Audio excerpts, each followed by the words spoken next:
See, the biggest venue I've ever been in. Right. The main wall is 73 foot wide. I know, it's beautiful here.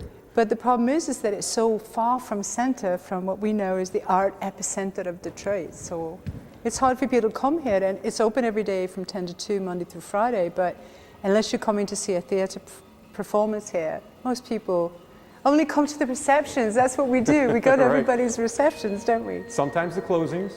That's why we started having artist Sometimes talks, I think, because artist talks give a second opportunity to bring people to see a show and invite them. So Kate, tell us about this show today. The show today is a solo show, which I'm very fortunate to have, and it's called Moon Tattoo. And of course, usually with shows, I always like to think up something to call them, either based on a personal philosophy or just something to play with, to throw out, even though not all the paintings relate specifically to that topic. But I've been fooling around with lighting canvas. Okay. And I did a piece where I was just screwing around, where I made like a head form into shoulders down to like your breasts. Right. And I was screwing around with lighting it by printing the moon on silk and putting it behind a cutout canvas of the piece. And then lighting it with these little LED lights that I found. And all of a sudden it became, boom, there it is, it's a piece. And I was just screwing around thinking it was a throwaway idea. And it created the moon tattoo. I really love that image on the card. So- That draws you right in. If nothing else, you want to just find that painting. Yeah. But then some of the other pieces I've done kind of relate to the moon. And I suppose being female, the female and the moon are kind of close together, and I've written some poetry about it. So that became like, but it's not the whole of the show. The show is pretty much very eclectic as I am. I brought 40 pieces on the day to hang the show, thinking I had all this space to fill. And I got here and I stood it all up and I thought, none of it looks cohesive. Like all of a sudden everything looked bad. And I had a friend help me, another artist, hang it. Took us all day. Okay. And I said, let's get the scalpel out. And we reduced it to 21 pieces so that it had some sort of cohesiveness. Because when you paint or make art, you chase ideas. And they don't always, some of them are out here and some of the, they're not always, they don't always hang together. You have to kind of, each show and each place you go to, you have to create the feeling, because every place you go to has a feeling of its own. So. Now you mentioned that one with the lights. I also saw the piece that you had at Hatch, the blue one with the, looks like shards of glass that are backlit. Yes, again, it's printing on silk and putting the silk and stitching it behind, cutting out pieces of the canvas, so I called it moon shards. Right. For the lack of a better words, because I'm married to a fix-it husband who gets woodworking catalogs. And one catalog came, and they have these systems for under-counter lighting, that tiny little LEDs on a strip that looks like a ribbon. And I got excited about it because I thought, I can use those. You can buy them by the foot. With a little transformer power supply, you can get them in RGB, so you can control and mix the colors, or in white light. And all of a sudden it opened up just another kind of dimension to painting, instead of trying to paint light into the painting, actually using light. But having said that, I still like the visceralness of oil paint and the texture and color, right. And just kind of abstract ideas. My work, I think, looks somewhat, I think, kind of normal, but yet not. It doesn't fit, and so I know I've got a hard road because of it, because I don't do landscapes and I don't do still lifes and I don't do figurative per se. I'm looking for something. I'm looking for something different, something that has... Something that isn't. Yeah, and I look at everything. I love looking at art. I look at everybody. I love watching people's brains at work and what they make. In writing an artist statement, which is the toughest thing an artist has to do, especially when you have a show, you have to declare yourself. You're trying to define yourself to other people when you can't define yourself to yourself, except by working on painting. I finally had an epiphany one day, recently, that sometimes when I do paintings, because I was trained as a theater painter, as a scenery painter, which means decorative arts, like faux finishing and textures, I would do backgrounds in a faux finish or just a textured, non-specific way, like spattering or dusting with charcoal and then squirting water on it and getting unintended marks, meaning you're just experimenting with process and whatever happens, happens. But then in addition to that, I'm also thinking of ideas to put on top of it. So I figured out that my statement really has to do with unintention and intention put together, and then I had an epiphany one day that that's kind of life. You're going along this way and you're intending to do this, but all this accidental stuff happens to you. I think, if I'm quoting him right, I think it was Yo-Yo Ma that said, music is what happens in between the notes. Mm-hmm. Or it could have been Mozart. I just heard it the other day. One of my favorite ideas comes from, I don't know if it's from Matisse. I don't know if it's a story I heard and you don't know where it came from. Right. About getting older and doing art. And why do you keep doing it when it's, it's a hard road. And I remember he had arthritis, apparently really badly, and they would tape the brushes in his hands.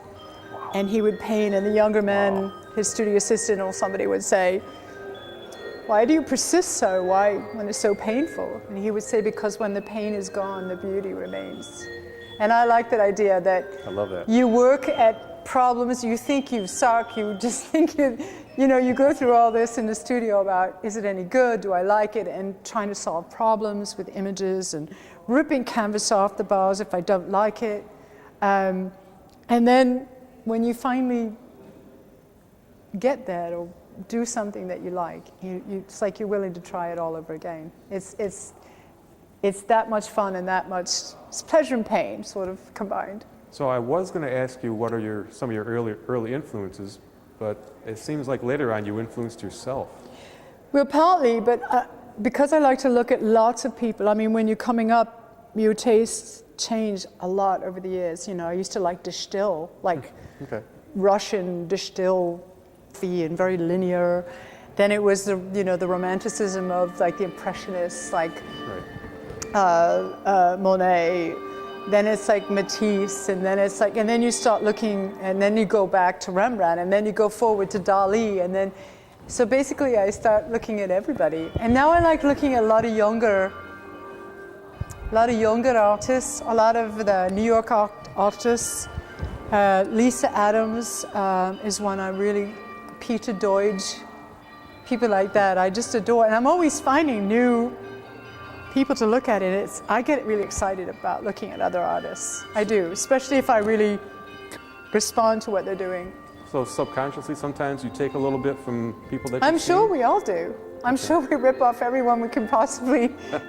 But yet I don't believe in it ultimately as to do with copying. I think that the things that you see around you, whether it's nature or the way a shape of an arm or somebody posing or a texture or just shadows and light, all sorts of things influence what you do and other artists, but when you put it through your own experience and psyche, it comes out as something else. I was a singer. When I was young, I sang for a living.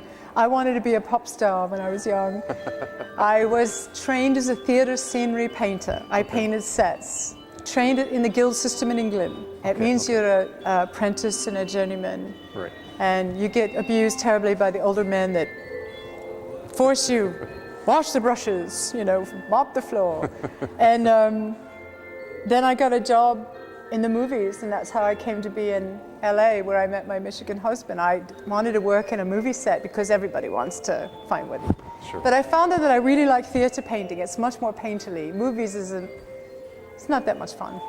In 2009, I won a juried entry to mural The Children's Staircase in the Royal Oak Public Library. Right. And it was a wonderful job. I had so much fun because I do a lot of painting for children as well as my day job. Okay. And I figured out how they raised the money is a lot of used books were sold to the Friends of the Royal Oak Library at 50 cents and $1 to raise the money to pay me. Really? And then Gilda's Club, I painted originally in '97 the play lower level play area. They called it Noogie Land after Gilda. Yeah, And, Noogies. you know, what was it? Noogies. Yeah, getting Noogies. Yeah.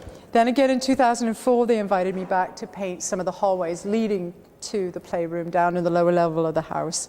And then they had a flood this January. Wow. And the insurance paid for me to come back and recreate all new murals because they were all destroyed by water. That's beautiful. So I started at the end of April.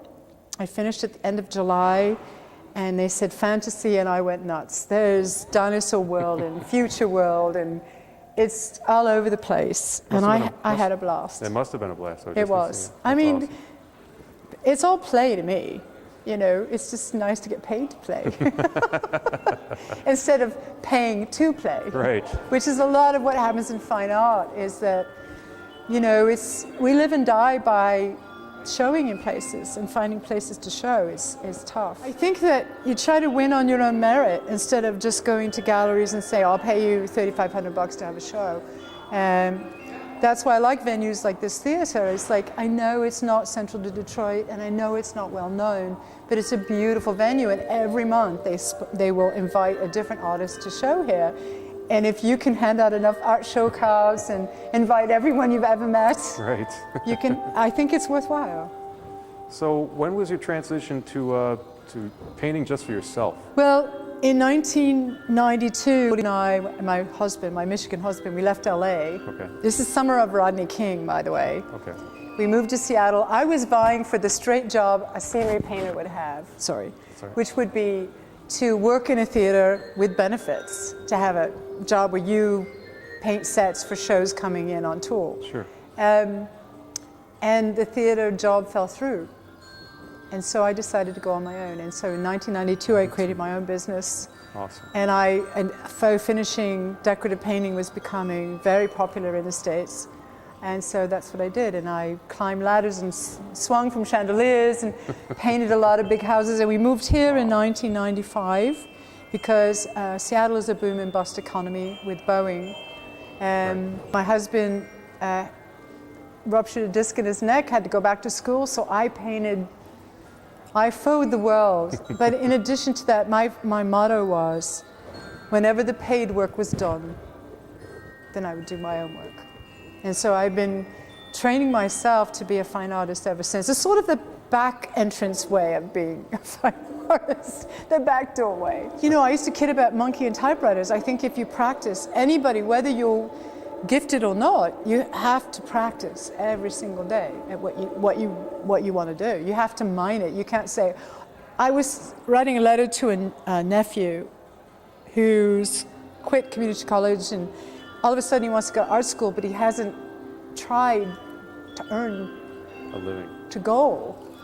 He just wants it to, and I said, look, you know, you got to pick something you really like, because it's got to see you through the lean times when it really is hard, when, you know, it seems like all the supporters have fallen away. You just have to, you can't, it's not a fair weather thing. If you want to do this, like writing or dancing, and then those are even harder professions, because imagine being a dancer, how short-lived your career is, because your body will only function at a certain optimum for so long. It's like being I'm learning baseball pitches. Talk a lot about emerging artists, and I understand that, and I think when you're young, you should be given opportunities. But as I said to one lady when I asked her about, oh, Crooked Tree, do you have a residency? You could do an emerging. I said, well, I'm emerging. Apparently, emerging artist means under 30. And I think that to be emergent means you have to work at it your whole life. And I just happen to still be working at it. I couldn't help, I got old on the way. That just happened. I know lots of people seem to want me to explain paintings a lot of times. And I come from that school of thought that everyone should get out of it what they want. I'm happy to always talk about some of the ideas I had, but I never want to get in the way of people's own interpretation, because I think that's what it's about. You know, you like it or you don't like it, and we certainly are living in a world where everyone judges everything by, I like that, I don't like that. Well, to me, I wouldn't have him hanging on the wall if I didn't like him. Though I am guilty of, if I don't like him, I'll rip the canvas right off the bars and start all over. You have to be brave about that. So this is a kind of more nuts and bolts question, but say you're inspired for something and you start it and you usually have a set amount of time where you have to finish it? I usually work on more than one thing at once because you'll beat a dead horse. If you work on one thing at a time, you'll wreck it for sure. Okay. And besides, well, and it gets wet, and after you do a first pass, you got to leave it be before you go any further. The second thing is I started drawing. I'm not really known as a drawer. I don't do fine art drawing, life drawing, though I should probably do more of that discipline. But I love scribbling in a book, and it's got me through some really dark days just to have something to do when I couldn't do anything else. Right. So I've started combining my own drawings with photography or collected images, just like you collect images on a camera. I'm out taking pictures of all sorts of things, like a shadow. It could be anything that you just see something that's a little odd, and I want to take a picture of it. Stop the car, you know. And I use the computer to make collages, like trying things on. I also do things where I'll just print a bunch of things on acetate and then flop them on the, and just kind of the way they flop together, I might see an idea in it. Sometimes I dream them. You know, I'll see something completely made in my head, like, ooh, I could do this. Sometimes it's just playing with the materials, you know, the actual, all the art supplies I have in the studio, because I'm an art supply whore. I'll never say no. I'm one of those people that if I order something and it comes with the wrong art supplies, I don't care. You can use it. Yeah, you know, unless it's like an acetylene torch or something, which is a little beyond me, but if it's got to do with drawing or painting or goo, I'm happy. I really kind of approach making art as play. And sometimes you crash and burn and sometimes you don't. But you also have to learn to be brave enough to solve problems, because so much of my life had been a brush for hire, which I still do. You don't get to make mistakes. You have a brief, right. You satisfy that brief for that person. To the when you letter. go home and work, it's a free-for-all. You don't know, you know, sometimes you go down a road that is just not good. But I usually work based on drawings and photos, and I do work with the overhead projector, really just to give me a sense in once, and then I put that by, and then I just go at it and see how I go. And I love color. How horrible would it be if every autumn the leaves changed on the trees and they all changed the same color? Thanks for coming, guys. Thank you. Very nice work. I like the Argyle very much. So much. Do I? Yes. Good. Hi. Hi, I'm this is Kate. Juana. This is Hi, Juana. Your hands are cold. Oh, I'm gonna have to warm my hands up. Are you all right? Did you have any? Are you leaving? Yeah, I'm not Okay. supposed to be here at all. Oh. Doctor's orders, but he said I could come and leave. I wanted to say. Oh, thank you so much, Kate. You're welcome. Will I get to see you sometime at something? Yes, please. Yeah? Yeah.